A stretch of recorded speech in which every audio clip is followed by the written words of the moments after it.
Ciao, ciao à tout le monde, j'espère que vous allez bien. Aujourd'hui, je veux parler d'un petit truc qui... Les gens n'arrivent pas à comprendre en fait.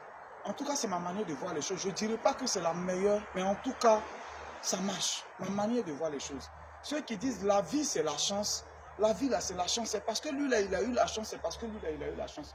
Je veux parler à un grouillard, à quelqu'un qui a envie de réussir sa vie, à quelqu'un qui a envie de saisir toutes les opportunités qui viennent à lui, qui considère toutes les opportunités qui viennent à lui comme la dernière opportunité. Le train qui vient là, tu considères que c'était le dernier train de ta vie. Si tu n'empruntes pas, tu ne vas pas arriver à destination. Une fois que tu as ce genre de mental, ce genre de manière de réfléchir, forcément tu vas réussir. Alors ceux qui disent la vie c'est la chance, je vais leur parler un peu. Moi, je ne dirais pas que la vie, ce n'est pas la chance, mais je dirais que la vie, c'est aussi la chance. Donc, du coup, il n'y a pas que la chance qui compte.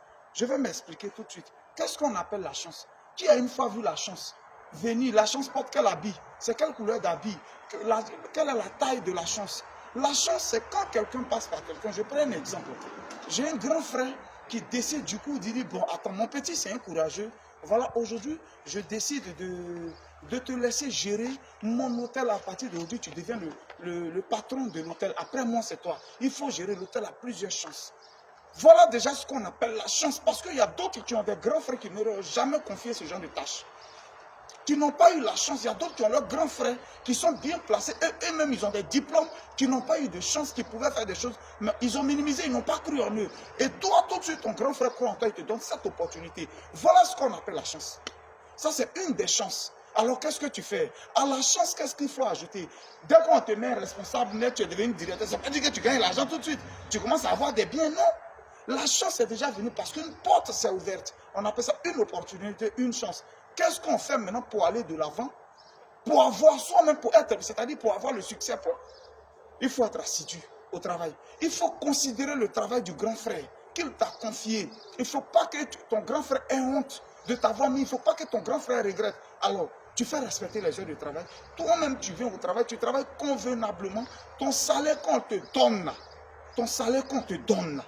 toi-même, maintenant, c'est dans ton salaire. Si on te paie 250 000, il décide de mettre 100 000 francs de côté, il ne touche pas. À partir d'aujourd'hui, il ne touche pas. Toi-même, tu fais des sacrifices. Tu fais fi sur toi-même, c'est-à-dire tu fais fi de certaines choses. Tu fais pression sur toi-même. Et un peu, tu économises. Au bout de 2 ans après avoir géré, tu vas te retrouver tu auras un peu d'argent, tu auras mis un peu d'argent de côté. Là, maintenant, ce n'est plus Dieu qui va cotiser pour toi, je répète. Ce n'est pas Dieu qui va mettre 200 000 ou bien 100 000 ou 200 francs dans une caisse. Non, Dieu a voulu, la chance est venue quand t'es embauché. La chance est venue quand t'es donné quelque chose. La chance est venue que quelqu'un est venu et t'a donné 1 million. Tu as fait ton business. Ce n'est plus à ton grand frère de venir faire cotiser, non. Ce n'est plus à Dieu de venir faire cotiser pour dire mettre de côté, non. Habits que tu payes, tu diminues, tu dis, je ne paye plus beaucoup d'habits comme ça parce que je vais atteindre quelque chose. Mais de la manière dont tu vivais, et puis ça fait 10 ans, tu as toujours ta vie au même niveau, tu veux toujours vivre comme ça, mais tu ne peux pas avoir ce que tu n'as jamais eu. Vu que tu continues de vivre tel que tu vis, la chance, oui, mais à la chance, il faut ajouter le courage, la détermination, le respect. Il faut ajouter à cela le travail acharné. Et puis j'appelle, en fin de compte, je dirais le sacrifice. Parce qu'en toute chose, si tu ne fais pas de sacrifice, tu ne pourras pas. Si tu ne te coinces pas, tu ne peux pas aller de l'avant. Sinon, nous tous, on gagne l'argent. Nous tous, on a eu des opportunités dans nos vies. Il n'y a pas quelqu'un qui n'a pas eu de vie. Quand tu as eu pour toi, tu as fait quoi de ça? Qu'est-ce que tu as fait de l'opportunité, de la chance que tu as eue? Tu as fait quoi de ça? On va continuer ce débat après.